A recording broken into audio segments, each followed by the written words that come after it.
This might actually be doing a much better job than many AAA space games. Fallen Frontier then, over the years, has been evolving into something far larger than was initially envisioned, and the latest dev blog gives us more insight on that front. So today we're going to talk about where Fallen Frontier is going, where it's been, and when you might be able to expect to see it. Let's start then with the artwork and the assets. These have made tremendous progress over recent times.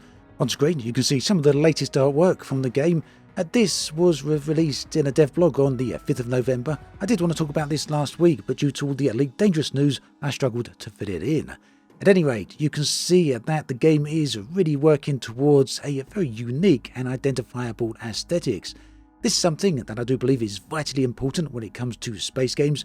Of course, it's important with any game, but due to the nature of space generally being black and spaceships being generally, generic if you're not careful, it's very important to pay a lot of attention to your design philosophy. I mean, if you think of any of the most successful space games out there, they are instantly recognizable by their spaceships alone, and this is the direction that Fallen Frontier now appears to be heading in. These two images on screen right now, for example, are classic Fallen Frontier.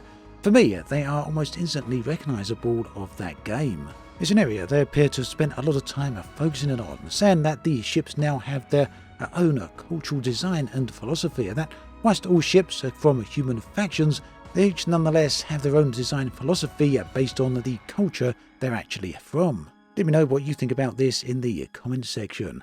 So listen, this idea of aesthetics definitely seems to be a focus of the dev team. In fact, they've even extended this theory to planets themselves, and that means planets no longer have a 2D flat texture on them. Instead, they're now full 3D worlds with ridges, mountains, craters and ravines. What's more, the ability to create these worlds is going to be given to the players. You'll be able to use worlds like this in your own scenarios with the Scenario Creator. This is a tool that's going to be released during the early access period. Another area that the team say they've improved is the gas clouds, and although we've got no new footage, what they say is that these clouds have been improved. They've switched them out from primitive volumetric versions up to mesh-driven volumetric versions. So yes, it's likely that gas clouds are going to be playing a vital part in the game, and some of that might even be combat-centric. Talking of combat, the aesthetics also extend to this, because what we're seeing now is models of ships that completely break apart when destroyed, and they break apart in such a way that you can even see the interior decking. And this is what I mean when I talk about the overall improvements that the game seems to be getting over the course of these years. It's definitely stepping up its game by quite a lot. Now here's what they say about the explosions. We've been refining how explosions and destruction behave in real time. The destruction process now uses physics to push debris outward, so every explosion looks slightly different depending on where the final hit lands. Medium stations, for example, can be torn apart from an internal blast, with debris scattering dynamically based on the direction of the impact. So these aren't just small little changes, these are changes that cumulatively are going to directly impact the feel of the game. And it seems there's many touches similar to this that are scattered all throughout, and that can include ship radiators which now light up dynamically, a grime building up over time on the ship, and this, they say, is an animated mask. It means that as you constantly use the ship, as you go through the various missions, and that might be combat, or it might be going through some of these asteroid fields whilst gathering resources, eventually the ship's going to start looking grimy and dirty, and this is going to perhaps give it a bit more character. They're of course concerned about performance, however, because with all of these changes, with all of these visual improvements, it's also going to have a knock-on effect on performance of the game. Obviously, the build they're working on at the moment is a development build. It's not even at early access stages just yet, but performance of course is still important.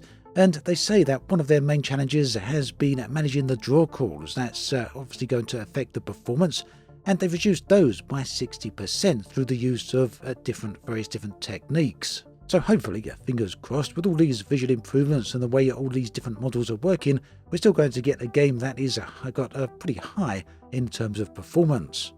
Okay, so they also touched on combat, at least a bit in the blog here, and whilst it's only a small paragraph, it gives us a little bit of an idea of where they're going. They say the main change here is they've moved from an arcade-style system to a more simulated system. Now you may wonder at first whether that's to do with the combat itself, and maybe it is, but it also seems to be a bit more of an aesthetic thing, although I guess it could affect gameplay as well. One of the key changes here is they say that the new system allows a fire rate of thousands of rounds of munitions per minute, and also that explosions have motion vectors so they look smooth in slow motion. You might be wondering why slow motion would be important, but it is important with these types of games. A lot of space-focused RTSs often allow you to slow time down. It's something you see in the likes of Homeworld 3, Sins of a Solar Empire 2, and many other games. Now, in the rest of the blog, they touch on the tools they'll be given to the players. This is a scenario creator I mentioned earlier, and also some more details on the lore of Fallen Frontier if you're interested in that. Some of it I'll touch on further in the video, but right now I want to focus on one other element, and this one I think is going to be very important to a lot of you. No doubt many of you are feeling the same. Information on Fallen Frontier has been slim pickings over the past couple of years. Now, the reasons for this are entirely understandable. The game has slipped its release date more than once, and the last development update was November 2023. They said at that point the game was going to be delayed until 2025, and that was down to family health-related issues of the developers. Now, again, we're seeing the same sort of slip here. We're moving from 25 into 26, and no real firm release date there just yet. Like I say though, all of this is entirely understandable. Sometimes other things take priority over work and development, especially when it comes to family. It does mean, however, that information on the game is somewhat slim. There's not a whole lot of news here. It's been nearly a year between these two updates. So yeah, I'm sure many of you, or some of you at least, might be concerned as to where the game is going and if it's even still in development. But based on the latest information here, it does appear to still be in development, and hopefully we can expect to see more information on the game at some point in the future. Now, returning back to the information we do have, we've got a little bit of lore-based information. So the lore and world building, they say, is something that's been going on behind the scenes for quite a while, and they also say that it's been driving some of the visual and narrative decisions that they've been making. This is very much apparent in the jump engine and that technology they have. This is somewhat unusual. It's quite different to what we've seen in other games. Obviously, pretty much all the sci-fi universes have some form of FTL, or if they don't, they have some form of hypersleep, I guess. But here we do have faster-than-light travel, and it's where essentially they're going through a rift in space. In order to power this, they have helium-3. That's an abundant energy source. It doesn't exist in the modern world, although largely it is still a theoretical and developmental idea, a concept that in the real world they're trying to achieve. But unfortunately, helium-3 doesn't exist much on Earth. There's only small quantities here. But it is believed that it exists in abundance on the Moon and maybe other areas in the solar system as well. So, in Fallen Frontier, just like in TV shows such as For All Mankind, helium-3 is abundant and it is a primary fuel source. The jump drive technology that they're referring to as TI-82, they say has made it possible for ships to survive the stresses of faster-than-light travel. Although to activate this rift, you need to be outside of the major influence of the gravitational field of any planetary body. Obviously, you don't need to get right outside of it because that would involve ridiculous distances. You certainly need to be away from the primary field here, the primary area of influence. Now, if you're interested in lore and things like that, I highly recommend you read this dev blog, purely just for that section right there, but overall the entire blog is worth reading as well. I'll be sure to link the thing in the video description. So that brings us to the end of this video. That's the current update for Fallen Frontier.